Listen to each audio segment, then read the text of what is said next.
Hey, we started off a little funky music. How about that? Welcome to the Relentless Positivity Podcast. I'm your host, Joe Martin. Appreciate you being here today. We're going to talk about how to start your day off optimistic, positive, and ready to roll. So let's talk about that. So it's going to be the kind of the world of how you start your day. Those first few moments when you wake up and decide what kind of energy, what kind of attitude you're bringing to the day ahead. The way you start your morning can shape your entire life. And that's just not my philosophy. It's not my opinion. It's backed by the science of positive psychology. That's a real thing. So let's get into how you can kind of build that morning routine that primes you for optimism, no matter what challenges you're facing for that day.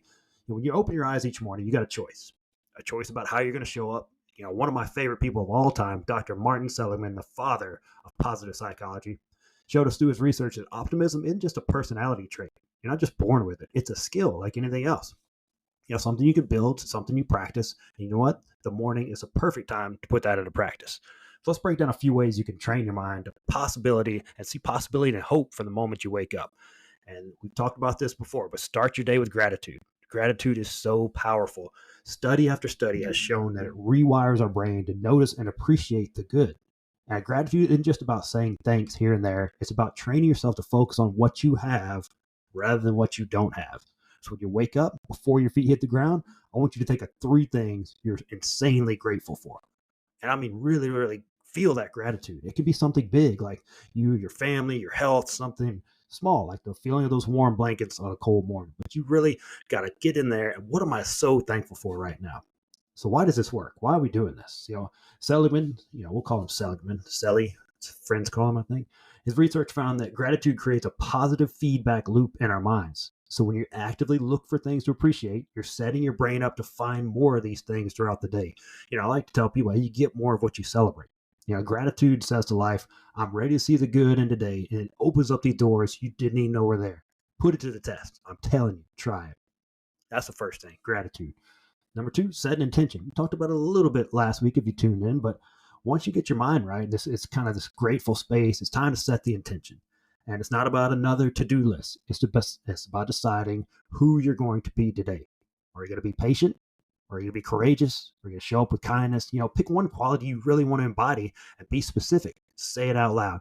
Today, I'm going to focus on insert whatever you want. Patience would be a good one if I'm going to be driving somewhere. That's what I need to tell myself, or watching a basketball game, something like that. I need patience, Or today I'm going to go show compassion in every interaction I come across. Don't we need a little bit of that today's world? Seligman found that optimism comes in part from a sense of control, feeling that we have the power to choose how we respond in life, not just how life happens to us. To set an intention each morning, you're saying, no matter what life throws at me today, I get to decide who I'm going to be. So take back control, set that intention. That's number two. Number three, affirmations for strength. Now let's talk about these affirmations. I know you probably think you're about Stuart Smalley. If you're a certain age, I'm good enough, smart enough. That's what you're thinking. But that's not it. They're pretty, you think they're cheesy, but let me tell you something. They work.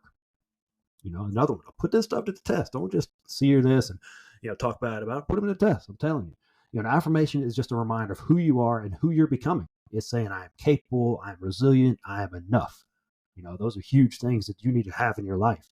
When you repeat these affirmations, you're programming your mind to look for evidence that supports them. Set your brain up for success. It's not just wishful thinking. It's creating a mindset that's ready to tackle anything. Seligman's work on learned optimism, which I think is an awesome term, showed us that the stories we tell ourselves shape how we approach challenges. When you affirm your strength, your resilience, your ability to grow, you're building a mindset that can face setbacks without falling apart. Too many people just fall apart when adversity hits. So every morning, take a few minutes and say your affirmation out loud. Stand up straight, look yourself in the mirror, and say it with confidence, even if you don't fully believe it. Because guess what? Your mind is listening, and over time, you'll start to believe. And when you believe in your own strength, there's no limit to what you can handle. Fake it till you make it is a real thing. That's pretty much how I live my life. I put it to the test. Another one, put it to the test. All right, the fourth, visualize success. Next time you're gonna set the tone with some visualization. Take a deep breath, close your eyes, and imagine yourself moving through the day with purpose and positivity. Picture yourself overcoming challenges, responding with calmness, achieving your goals.